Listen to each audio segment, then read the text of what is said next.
मैं मनोज कुमार गर्ग, लाला जगदीश प्रसाद विद्या मंदिर, physics lecturer.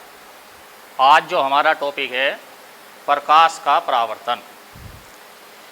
इस टॉपिक को लेने के लिए हमें पहले कुछ प्रकाश के बारे में भी जान लेना आवश्यक है।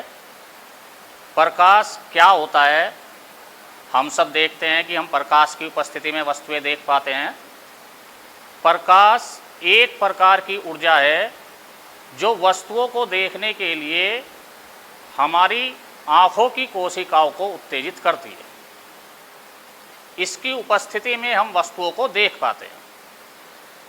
होता क्या है कि प्रकाश वस्तुओं पर पड़ता है और वस्तुओं से परावर्तित होकर हमारी आँखों पर जाता है, तब हम वस्तुएं देख पाते हैं। अब जैसे हमारे सामने जो भी वस्तुएं रखी हैं, हम इन्हें देख पा रहे हैं, इस पे बल्ब का प्रकाश पड़ रहा है, परावर्तित होकर आंखों पे जा रहा है, तो मैं इसे देख पा रहा हूँ। दीवार के पीछे कोई वस्तु है तो मैं उसे नहीं देख पा रहा हूँ, चाहे उधर उस पर प्रकाश पड़ भी रहा है या नहीं पड़ रहा है।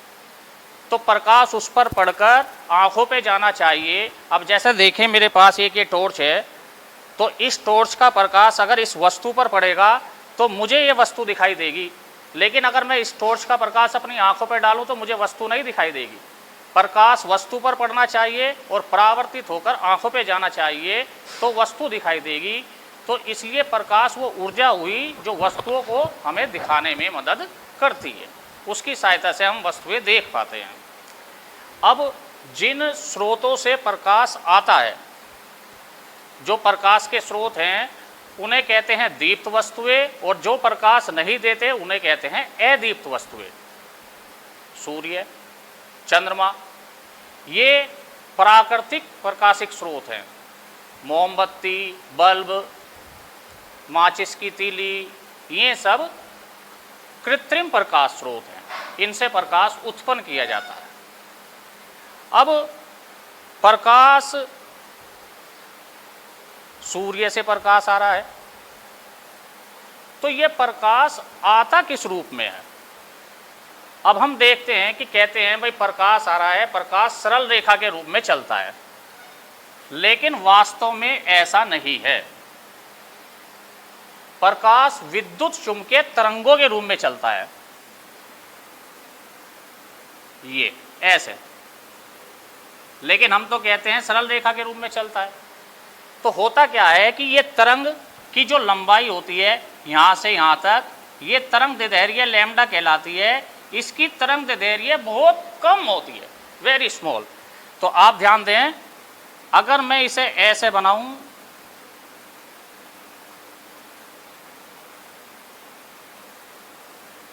तो आप देखिए कि ये लगभग सरल रेखे ही लगेगा।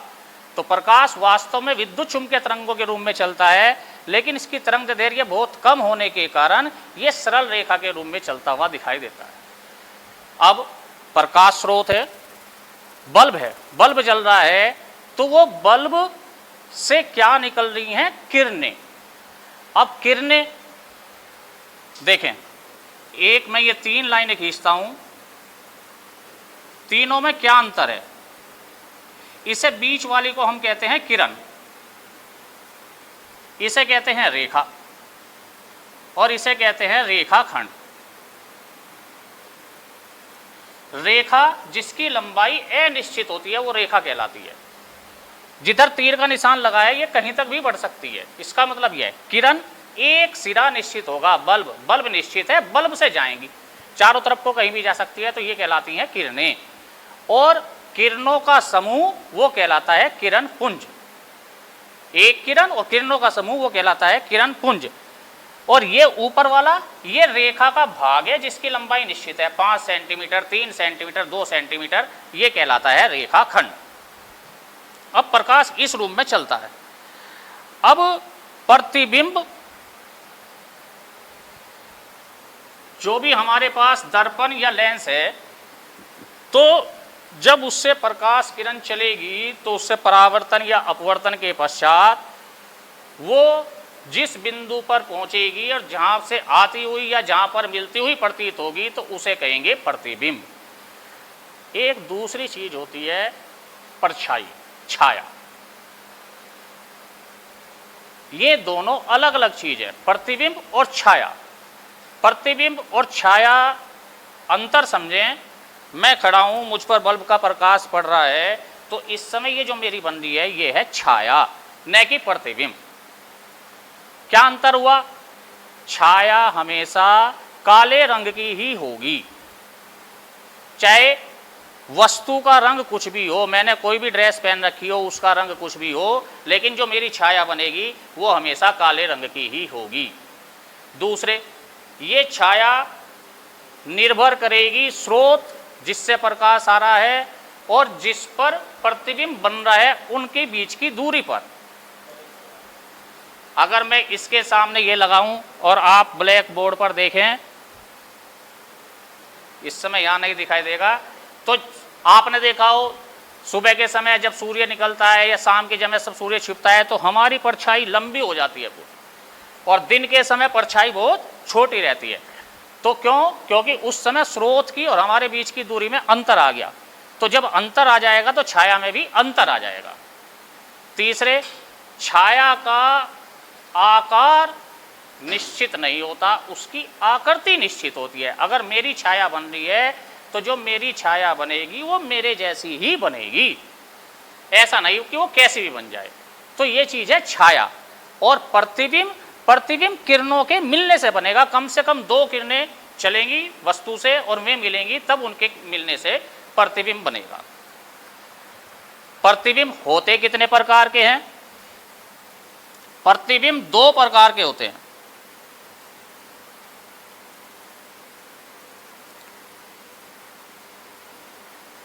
एक वास्तविक प्रतिबिंब और एक आभासी प्रतिबिंब।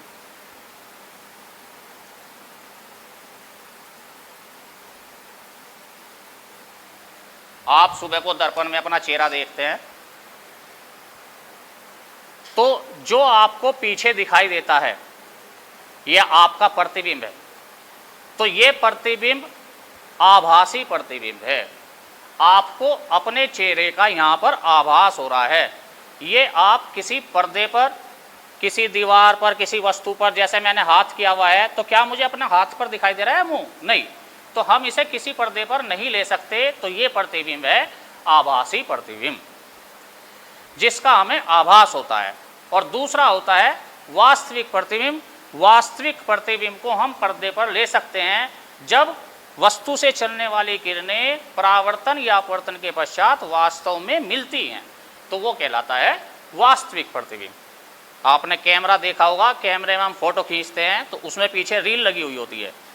तो जो सामने वाला जो भी आकृति है, पेड़ है, कोई भी चीज़ है, इंसान है, किसी का भी मानव का हम फोटो खींच रहे हैं तो वो फोटो उस पर छप जाता है। तो जो उसका प्रतिबिंब उस रील पर बना वो है वास्तविक प्रतिबिंब। तो दो प्रकार के प्रतिबिंब हुए, एक आभासी प्रतिबिंब और एक वास्तविक प्रतिबिंब। अब प्रकाश का परावर्तन क्या है? जब प्रकाश किसी चिकने या पॉलिशदार तल से टकराकर उसी माध्यम में वापस लौट आता है, इस घटना को प्रकाश का परावर्तन कहते हैं। लेकिन एक बात ध्यान दें कि वो संपूर्ण प्रकाश वापस नहीं लौटता। जब उस प्रकाश का अधिकांश भाग उसी माध्यम में वापस लौट आता है तो इस घटना को हम कहते हैं प्रकाश का परावर्तन। पहले हम देखेंगे समतल दर्पण से प्रकाश का परावर्तन। ये समतल दर्पण है।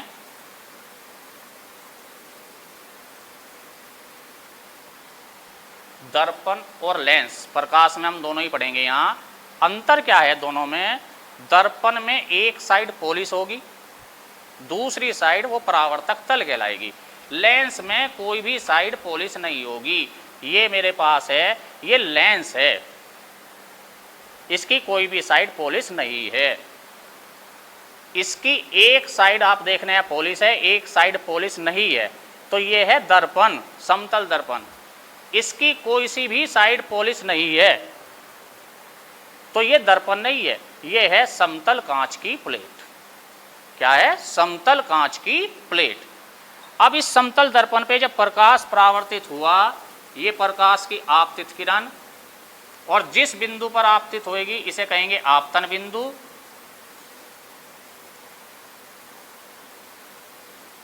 आपतन बिंदु पर 90 डिग्री पर एक लाइन खींच देंगे, इसे कहेंगे अभिलंब। जो किरण आपतित हो रही है ये आपतित किरण, और अब इस प्रकाश का अधिकांश भाग इसी माध्यम में वापस लौट जाएगा, ये कहलाएगी परावर्तित किरण।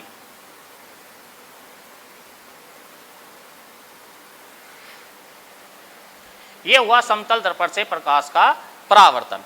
अब परावर्तन के दो नियम हैं, आपतित किरण, परावर्तित किरण और आपतन बिंदु पर अभिलंब, तीनों एक ही तल में होते हैं।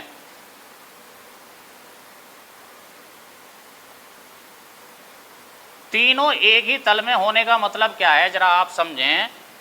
मान लिया तीन, मेरे पास ये एक कागज है और इस पर ये तीन किरणें, मैं ये इस पर तीन मार कर रख रहा हूं, तो इनमें से आप एक को मान के चले आपतित किरण, एक को परावर्तित किरण और एक को अभिलंब, तो ये तीनों इसे टच कर रहे हैं, तो ये तीनों एक तल में हैं।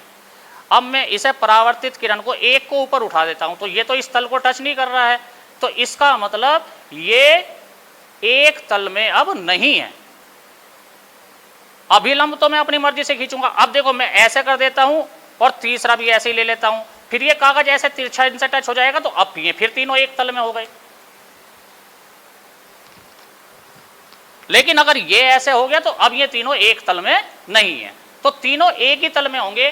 कहने का मतलब अगर प्रकाश की किरण ऐसे आई बोर्ड के समांतर, तो वो टकराकर ऐसे ही बोर्ड के समांतर ही जाएगी। अगर मैंने अभिलंब भी ये बोर्ड के समांतर खींचा हुआ है, ऐसा नहीं होगा कि ये ऐसा ही और अभिलंब ऐसा हुआ तो वो फिर ऐसे इधर को चली जाए। तीनों एक ही तल में होंगे, इसका मतलब ये है। दूसरा, आपतन कोण सदैव परावर्तन कोण के बराबर होता है, I इक्वल टू R। लेकिन अगर I 0 हो, I 0 होने का मतलब अभिलंब से किरण आ रही है, तो अभिलंब से आएगी तो फिर वो अभिलंब से ही वापस चली जाएगी। I 0 होगा तो R भी क्या होगा, 0। आपतन कोण परावर्तन कोण के बराबर। ये हमने देखा कि समतल दर्पण से कैसे प्रकाश का परावर्तन होता है। अब हम डिस्कस करेंगे इसके बाद गोलीय दर्पण से प्रकाश का परावर्तन। अब गोलीय दर्पण से जब हमें परावर्तन देखना है तो इसके लिए पहले हमें यह देखना पड़ेगा कि गोलीय दर्पण किसे कहते हैं, गोलीय दर्पण क्या होता है।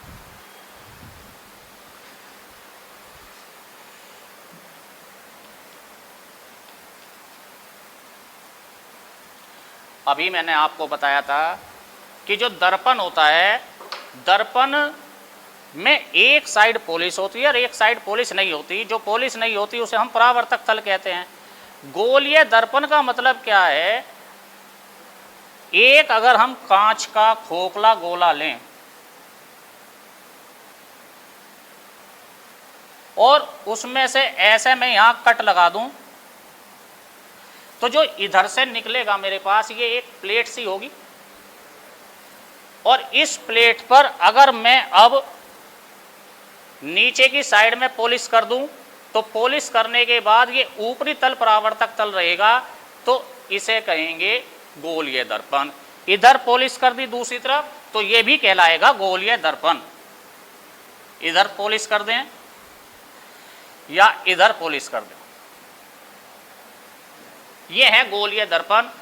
इस पॉलिश करने के आधार पर ही इनके दो प्रकार होते हैं, एक अवतल दर्पण और एक उत्तल दर्पण।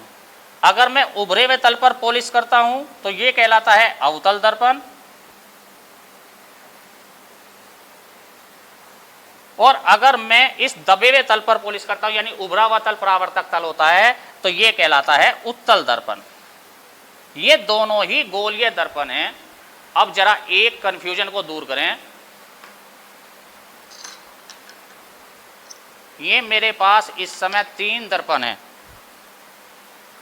अगर आप इनकी शेप देखें तीनों की, तीनों आपको गोल दिखाई दे रहे हैं, तो इस आधार पर आप इन्हें कहने लगे कि ये तीनों गोलीय दर्पण हैं। नहीं, चौथा और मैं दिखाता हूँ आपको, ये भी दर्पण है मेरे पास, इसे भी मैं कहने लगूँ कि ये भी गोलीय है या ये गोलीय नहीं है या ये कैसा है, तो इस आधार पर नहीं। अब देखें जरा, अगर मैं इसे देखता हूं तो इस पर मैं अगर ऐसे उंगली घुमा के देखता हूं, ये बिल्कुल प्लेन है, समतल है, तो ये है समतल दर्पण। इसकी आकृति गोलीय है, इसकी आकृति देखो आप वर्गाकार है दोनों समतल दर्पण। तो ये आकृति के आधार पर नहीं है, ये इस तल के आधार पर है कि इसका तल और इसका तल, दोनों का तल समतल है, तो ये दोनों हैं समतल दर्पण। ये गोलीय दर्पण नहीं है, समतल दर्पण है। लेकिन अगर आप इसे देखें और इसकी सरफेस देखें तो ये थोड़ी उठी हुई है, यानी इस पर जो पॉलिश है वो दबे हुए तल पर है, दबे हुए तल पर पॉलिश है, तो ये है उत्तल दर्पण।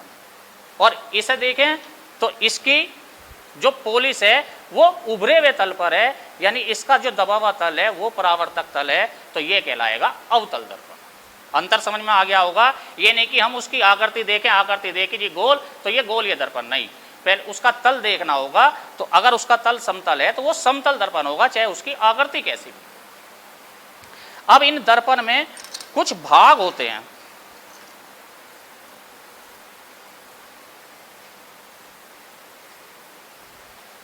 अवतल दर्पण, अवतल दर्पण की बात करें तो अवतल दर्पण का जो ये केंद्र होगा,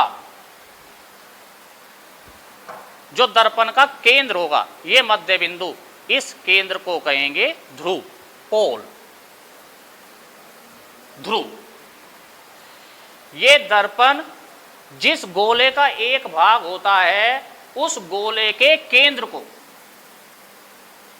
जिस गोले में से हमने इसे काटा है, उस गोले के केंद्र को, उसे कहते हैं वक्रता केंद्र।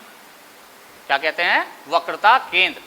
वक्रता केंद्र और ध्रुव दोनों को मिलाने वाली जो रेखा होगी वो कहलाएगी प्रिंसिपल एक्सिस, यानी मुख्य अक्ष। इस गोले की त्रिज्या या कहो ध्रुव और वक्रता केंद्र के बीच की दूरी, उसे कहते हैं वक्रता त्रिज्या, रेडियस ऑफ कर्वेचर। अब एक होता है दर्पण का द्वारक। द्वारक से मतलब समझें, ये मैंने यहां से दर्पण काटा तो मैंने यहां कट लगाया था। अगर मैं यहां कट लगाता हूं तो यहां कट लगाने के बाद अब मेरे पास ये इतना बड़ा दर्पण आ जाएगा। पहले इतना बड़ा दर्पण था, अब इतना बड़ा दर्पण आ जाएगा। तो क्या इसके वक्रता केंद्र पर अंतर आएगा? नहीं। क्या इसके ध्रुव पर अंतर आएगा? नहीं। क्या इसकी मुख्य अक्ष पर अंतर आएगा? नहीं। किस पर अंतर आया? इसके मुंह के साइज में। ये जो इसके मुंह का साइज है, ये ही दर्पण का द्वारक कहलाता है, यानी इसका व्यास ही। इस व्यास को ही कहते हैं दर्पण का द्वारक। इसके बाद आता है फोकस। अवतल दर्पण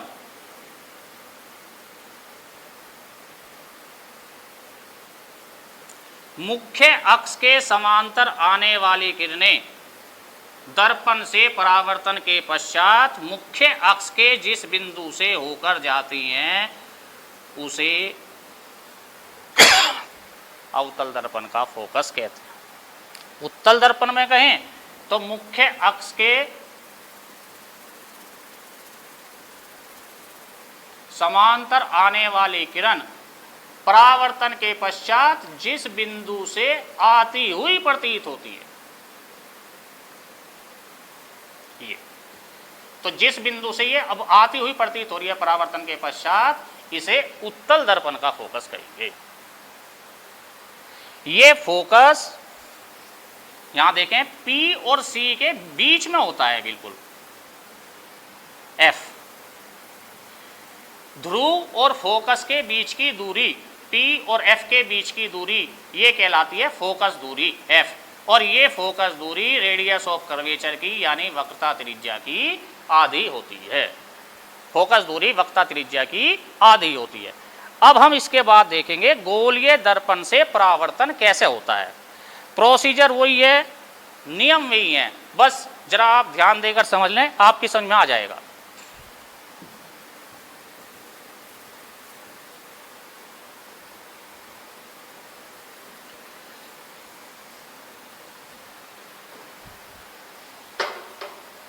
ये मेरे पास है अवतल दर्पण। अब इस अवतल दर्पण से परावर्तन दिखाना है। अब ये कोई किरण आई और इस पर टकराई, अब इसका परावर्तन होना है।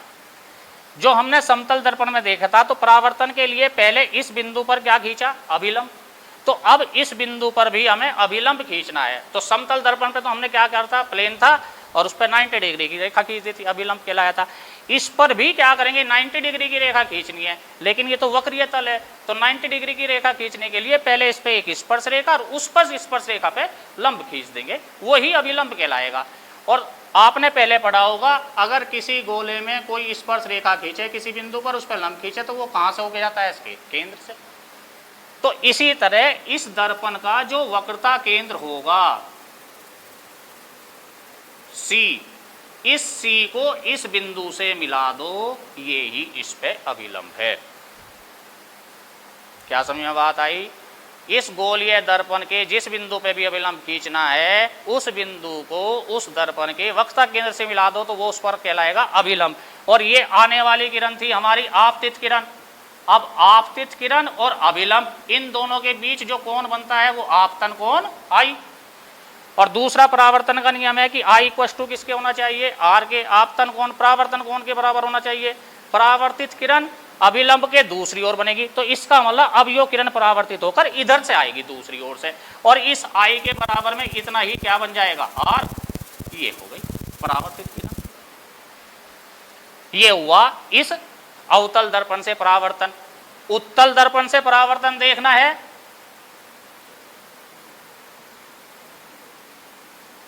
तो इस पर मान लिया ये किरण पड़ी, आपतित किरण। अब इसका वक्रता केंद्र इधर था, तो इसे वक्रता केंद्र से मिला दो, ये हो गया अभिलंब।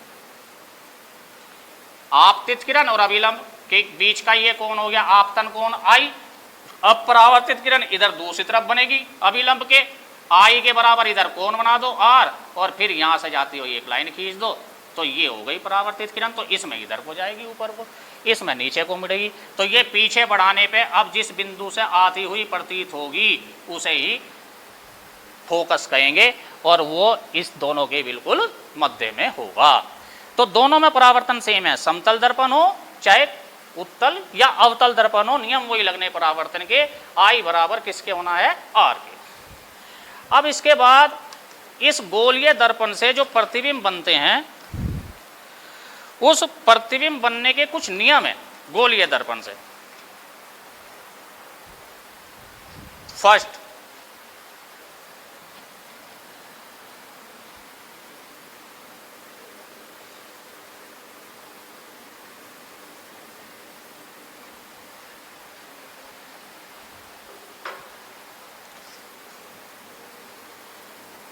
मुख्य अक्ष के समांतर आने वाली किरण परावर्तन के पश्चात फोकस से होकर जाती है अवतल दर्पण में, और मुख्य अक्ष के समांतर आने वाली किरण परावर्तन के पश्चात दर्पण के फोकस से आती हुई प्रतीत होती है। दूसरा नियम,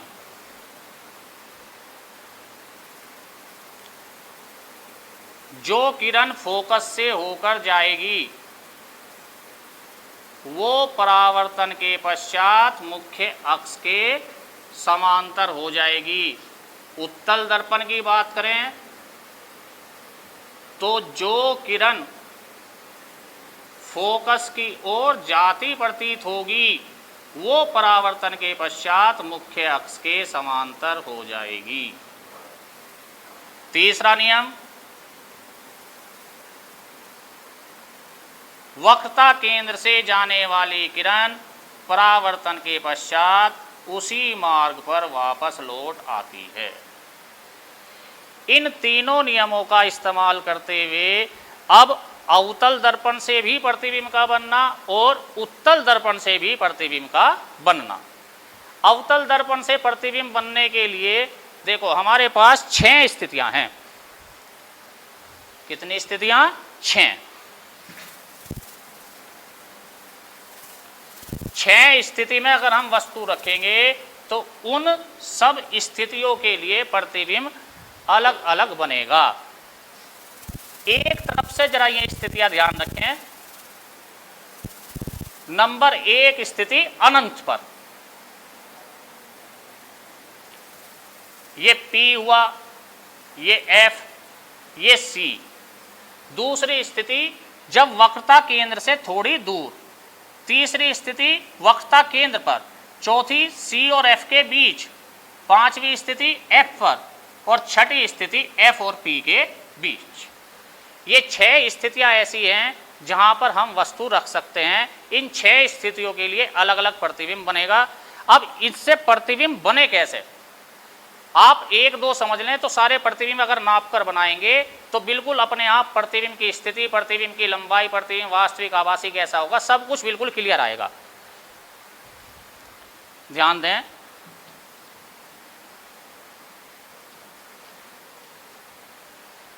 मान लिया मैं पहली स्थिति के लिए ही अवतल दर्पण में प्रतिबिंब बना रहा हूं, तो पहले एक लाइन खींचे, इस लाइन पर आप समान दूरी पर निशान लगाएं, स्केल की सहायता से नाप कर लगा लें, 1-1 इंच पर, 2-2 इंच पर। अब क्या करें, मान लिया प्रकार की नोक आप यहां रखें और यहां से यहां तक की दूरी लेके ऐसे चाप घुमा दें और इस पर फिर ये आप दर्पण बना दें, तो ये बन गया आपका अवतल दर्पण। आपने प्रकार की नोक यहां रखी थी तो ये इसका गोले का केंद्र हुआ, तो इसे कहेंगे वक्रता केंद्र, और ये आधे पर ये होगा F और ये हुआ P। अब इसी से ही देखो, आप सब में आपको ऐसे ही करना है। अब मान लिया पहले हम वस्तु लेते हैं, वस्तु अनंत पर है ये, तो अनंत से जो भी किरणें आती हैं वो समांतर मानी जाती हैं। एक किरण आई, वो F से गई और परावर्तन के पश्चात मुख्य अक्ष के समांतर हो गई। दूसरी किरण इसके समांतर C से गई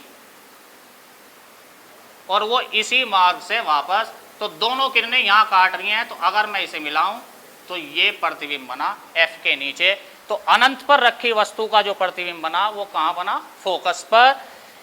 वस्तु ऊपर को थी, प्रतिबिंब नीचे को बना, तो ये प्रतिबिंब कैसा हुआ, वास्तविक। वस्तु से बहुत छोटा, फोकस पर। अब मान लिया मैं दूसरी कंडीशन में नंबर 2 C से थोड़ी दूर वस्तु लेता हूं, फिर ऐसी लाइन खींचकर आप निशान लगा लीजिए, ये दर्पण, फोकस, वक्रता केंद्र। अब C से थोड़ी दूर वस्तु है आपकी, एक किरण चली मुख्य अक्ष के समांतर, फोकस से चली गई, दूसरी C से चली और इसी मार्ग से वापस हो गई, तो देखो प्रतिबिंब यहां बना C और F के बीच। अपने आप आपका प्रतिबिंब आ जाएगा। प्रतिबिंब हुआ वास्तविक, वस्तु के सापेक्ष उल्टा। जितना बड़ा पहले प्रतिबिंब बना था, अब क्या उससे थोड़ा बड़ा, वस्तु से छोटा ही रहेगा लेकिन थोड़ा बड़ा। तो आप ये देखेंगे कि वस्तु में पास लाया, पहले अनंत पे थी, प्रतिबिंब फोकस पे बना, अब वस्तु अनंत से थोड़ा पास आ गई तो प्रतिबिंब फोकस से हटके थोड़ा दूर हो गया। तीसरी कंडीशन, अगर वस्तु C पर होगी तो प्रतिबिंब भी C पर इसके नीचे आ जाएगा, वस्तु के सेम साइज का होगा। चौथी स्थिति, अगर वस्तु C और F के बीच में होगी तो प्रतिबिंब C से दूर चला जाएगा। C वाली स्थिति में सेम साइज का था, लेकिन अब की बार प्रतिबिंब वस्तु से बड़ा होगा। पांचवी स्थिति, अगर फोकस पे वस्तु लें तो प्रतिबिंब अनंत पर बनेगा।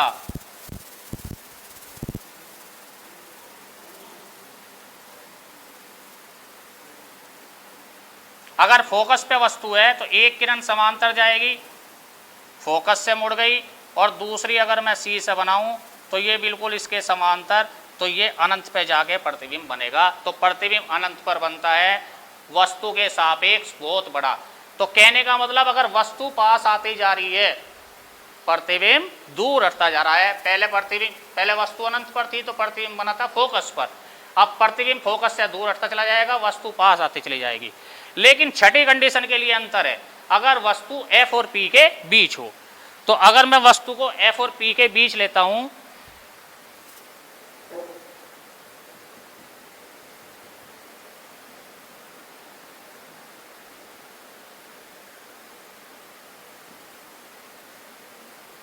एक किरण मुख्य अक्ष के समांतर ये परावर्तित होकर फोकस से चली गई और दूसरी किरण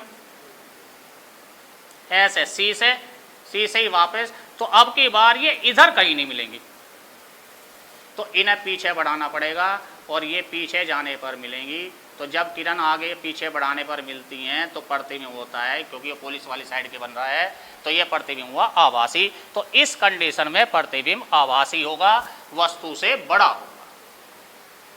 केवल एक कंडीशन में 6 में से कि जब वस्तु F और P के बीच रखें तो प्रतिबिंब केवल आभासी बन रहा है, बाकी 5 स्थितियों में प्रतिबिंब वास्तविक है। आभासी प्रतिबिंब जो बन रहा है ये वस्तु से बड़ा बन रहा है। उत्तल दर्पण में हम देखें, उत्तल दर्पण में 6 की 6 स्थितियों में से कोई भी स्थिति लें, कहीं पर भी वस्तु हो तो 6 की 6 स्थितियों में से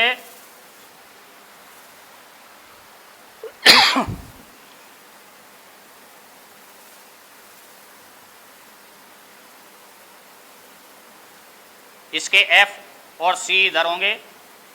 मान लिया कहीं पे भी वस्तु है, एक किरण चली मुख्य अक्ष के समांतर तो ये ऊपर को मुड़ जाएगी और ऐसा प्रतीत होगा जैसे कि फोकस से आ रही हो, और दूसरी किरण आप बनाएंगे ये C से जाएगी, C से ही वापस, तो यहाँ पर काटेंगी तो ये प्रतिबिंब बनेगा, ये वस्तु से छोटा होगा, आभासी होगा, पुलिस वाली साइड में बन रहा है। आपने देखा होगा जब हम कोई व्हीकल चलाते हैं, कार, ट्रक, मोटरसाइकिल कोई भी हो, तो हमारे ड्राइवर के पास मिरर लगा हुआ होता है, तो वो किस काम आता है? पीछे वाली वस्तु देखने के लिए कि पीछे से क्या आ रहा है, और वो कितनी भी दूर से आ रहा हो चाहे हमारे कितने भी पास आ गया हो, उसका प्रतिबिंब बिल्कुल हमारे पास इस दर्पण के पीछे यहाँ दिखाई देता है, बिल्कुल पास में। यही उत्तल दर्पण होता है। क्या होता है?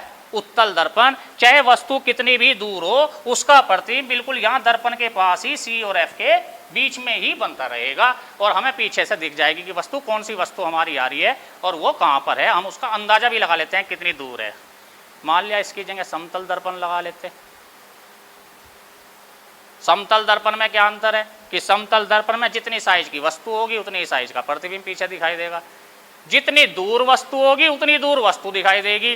ट्रक बहुत पीछे से आ रहा था तो हमें दिखाई भी बहुत पीछे देगा, ऐसे आंखें खोल के देखना पड़ेगा, तो हम अपना व्हीकल कहीं पर एक्सीडेंट कर लेंगे। तो इसलिए वहाँ लगाया जाता है उत्तल दर्पण। फिर एक बार सुने, अवतल दर्पण, उत्तल दर्पण, समतल दर्पण, तीनों में आभासी प्रतिबिंब बनता है। लेकिन तीनों के आभासी प्रतिबिंब बनने में अंतर क्या है, ध्यान देंगे। समतल दर्पण में जो आभासी प्रतिबिंब बनता है वो वस्तु के सेम आकार का बनता है, जितनी दूरी पर दर्पण से वस्तु होती है उतनी दूरी पर प्रतिबिंब बनता है। अवतल दर्पण में जो आभासी प्रतिबिंब बनता है वस्तु से बड़ा बनता है। उत्तल दर्पण में जो आभासी प्रतिबिंब बनता है वस्तु से छोटा बनता है। आशा करता हूं मेरा पढ़ाया हुआ सबकी समझ में आया होगा। धन्यवाद।